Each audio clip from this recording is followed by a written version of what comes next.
Hey Morgan, it's Mary Jane Clark. Reviewed your resume. I just have a couple of things.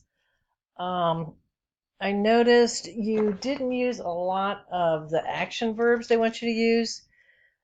Under work experience, instead of taught children, you might want to use instructed, and instead of completed, you could use handled. I noticed there's a space between Madame Deluc Artisan Chocolatier and the sales associate, but you don't have a space between that and the two above that, so you need to get rid of that space. And you used assisted customers under Sunglass Hut, and you also used it under Madame Deluc. So you might want to change assisted to aided customers in deliberating.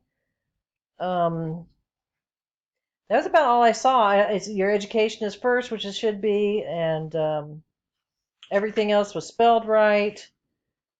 The formats were correct except for that one line. So with just a couple of changes, I think it's really good. So I would hire you. Good luck. Bye.